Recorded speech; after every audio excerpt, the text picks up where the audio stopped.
And so I started noticing this years and years and years ago when I was going to a lot of meditation retreats. And I started really working with it because that's how I am. And then I researched it a little bit and I was like, oh my gosh, that's why.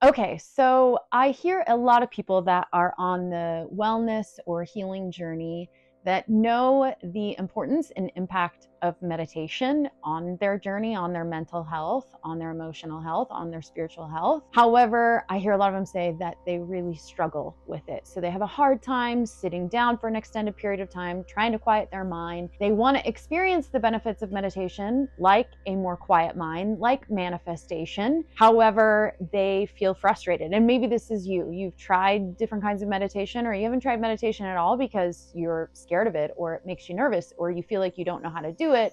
And so then when you actually sit down to do it, you feel really frustrated.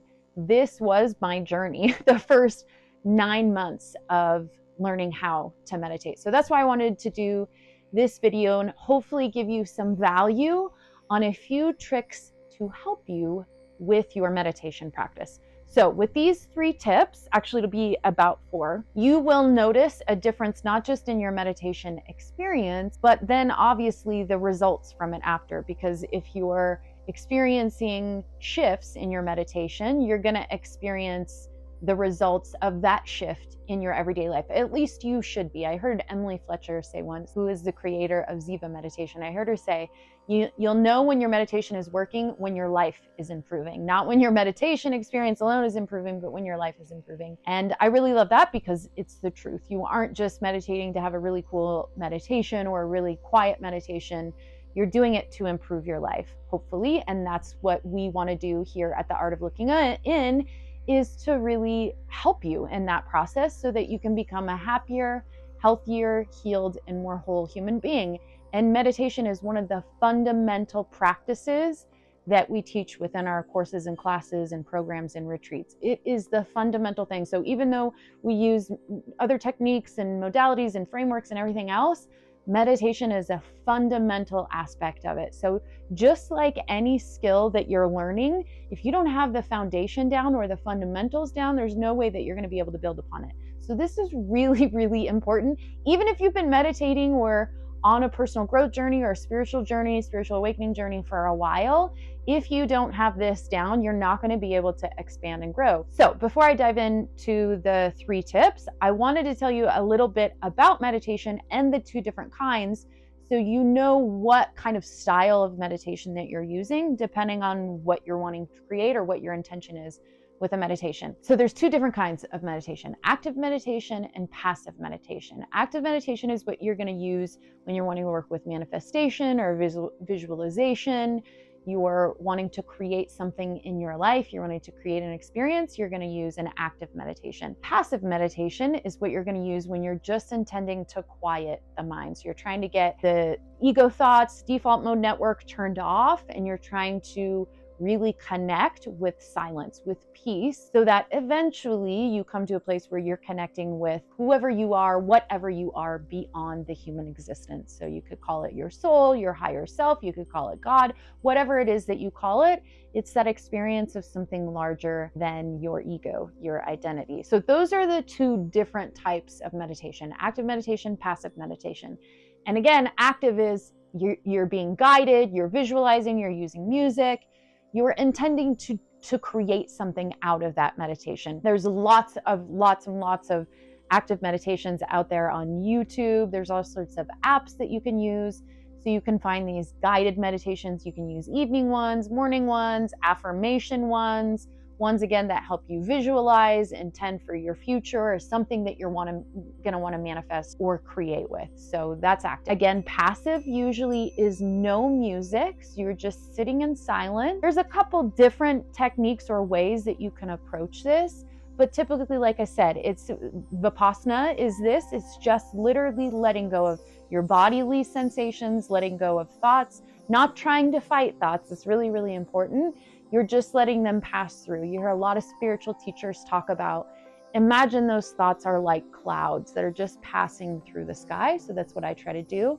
If I try to fight them or stop them, you won't win that battle. But if I can just observe them and not stick to them. In other words, if all of a sudden my mind starts thinking about, oh, but I need to make this list for something like that, instead of grabbing onto it and attaching to it and giving it some energy so that I get sort of dragged down that rabbit hole of whatever that thought is, I just immediately let it pass. So I have the thought, but I don't dive into it. I don't give it any energy. I just let it pass. That's passive meditation. You're letting thoughts pass so that you can literally just keep letting go of, like I said, the default mode network, the identity, the person that you are, your body, all of that. You're just completely letting go and surrendering to something larger than you, beyond your identity. So those are the two different types. As I said, if you're wanting to create, manifest, visualize, you're going to want to use active. If you are just wanting to quiet your mind, you're going to want to do a passive. In fact, if you ever heard of Dr. Joe Dispenza, he creates lots of meditations, and that's his main model for helping people create change and transformation in his life, and does a lot of scientific research. But what they found interesting with Dr. Joe Dispenza's meditations is that typically if you're doing more of like a passive meditation, your brain is going to go into a parasympathetic response. So it's going to go into rest and digest. It's going to go into a lower brainwave state. It's going to be really, really, really relaxed. In Dr. Joe Dispenza's meditations, which are all guided, there's some of his meditations that you do, that there's some music for an extended period of time, but mostly they're guided meditations, and some of them can be really intense music. He also has a breath technique that he teaches. But what they found when they were doing all these scientific studies is that when people were having these really profound experiences in meditation, they were actually triggering a sympathetic response. So this is typically a stress response, or what they call fight or flight. But because they were in such positive emotions, it actually was a surge of energy to the brain, as opposed to just quieting the brain. It actually was giving a surge of energy to the brain, triggering a sympathetic response. But the difference is it was elevated emotions as opposed to stressful emotion. And the theory behind that is if you're adding energy and you're visualizing and you're intending something for your future, that surge of energy is going to charge whatever your visualization or your manifestation is, giving it energy. And so as opposed to when they've studied monks that do more of a passive meditation, they go into a super low brainwave state, super deep into a parasympathetic response, almost into delta states, but then eventually into gamma. Now that you know those two things, you can do both of them. What I like to do in the morning is just feel into what is my intention for the day. Am I actively in my life working on creating some vision? Or do I know that I really just need to calm my nervous system? I don't need a surge of energy. I don't need to try to focus on creation. I just need to relax my body and get really, really present, relax my mind and get really, really present. And that's what my body needs or my mind needs. So I literally just ask myself that every single morning. And depending on what I intuitively feel, that's how I decide to do active or passive. And then from there, I can decide who or what. Maybe it's my own, maybe it's just on YouTube, whatever it may be. But here we come to 3 different tips or hacks that you can use prior to going into your meditation, that you will notice a change in your meditation. But then, like I said, you will notice the effects of it after. So I'm actually going to give you a tip on top of the 3 hacks that you can do. The first tip that you can do with active meditation and passive meditation is called the open focus technique. So if you go on Amazon and you look up the Open Focus Brain by Les Feeney, he talks about his scientific research around the open focus method. He discovered it. He wrote a whole book on it. It's actually what we use within our quadrant theory courses as a way to activate all 4 quadrants of your brain. And actually, it's different ways to activate different brain states as well. And so open focus is basically just focusing on space. He found that was the fastest way to get his subjects into an alpha brainwave state, so a more relaxed, present brainwave state. You can do this before passive meditation. You can do it before active meditation as you sit down to meditate. And it's literally just taking your attention and feeling the space around your body, feeling the space within your body around different body parts, You can practice this during the day, which is what he recommends, which is literally just setting an alarm throughout the day at different times of the day and taking your awareness and putting it on the space around objects, the space around your body. So you're actively trying to pay attention to space just as much as you are objects. So that's the first little tip that I want to give you. It's an amazing practice. As I said, we dive deep into open focus in our quadrant theory classes and use it throughout everything that we do.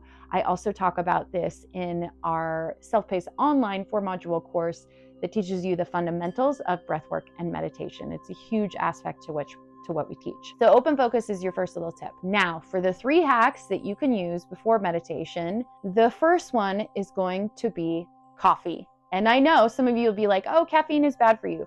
If that's you, skip through this one. But if it's not, if you are a caffeine drinker, drink a cup of coffee before your meditation. Why? Because coffee is a vasodilator, which means it literally opens your blood vessels so that blood and oxygen can move more freely through your body. A lot of times, because we're in a stress response, most people are most of their day, they don't realize it, their arteries and blood vessels are actually constricted. They're contracting, they're constricted because of being in fight or flight response.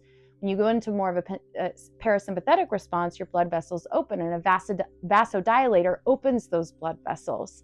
And when that happens, you will actually feel more energy. You'll feel the blood flow. You'll feel oxygen moving through your body. And what happens from this, for me, especially if I'm doing some heart-focused exercises in my meditation, I can literally physically feel my heart space open more. And that's because I'm getting more blood flow and oxygen to my heart. And so I started noticing this years and years and years ago when I was going to a lot of meditation retreats, and I started really working with it because that's how I am. And then I researched it a little bit and I was like, oh my gosh, that's why when I do a meditation and I drink coffee first, I can physically feel my heart expand more. I can feel my body expand more. I can feel myself more relaxed. Actually, you think you wouldn't because of the caffeine, but it's because my blood vessels are opening and I'm getting blood flow through my entire body. It always intensifies my meditation. My meditation's more powerful. And then obviously I feel that throughout the rest of the day. So caffeine is the first one. The second one is intention. So I talk a lot about this with our clients and students, having an intention for everything you do, because where you place your attention is where you place your energy. And I also will add to that, your intention is going to add to that energy. So there's this study that was done. It's in the book, You Are the Placebo by Dr. Joe Dispenza. And it was about these maids in a hotel. And they did a study on them, how much exercise they were getting and how much weight loss they were getting. I'm probably kind of screwing it up a little bit. You can refer to the book. However, when they had the intention of losing weight, they actually lost weight. So they were doing the exact same things in their jobs. All that changed was the intention to lose weight. And with that intention, they actually were able to lose weight. This shows you the power of intention. It's like a lighthouse because it's directing your energy on what you want to create ultimately in your life. I set an intention every single morning for my day.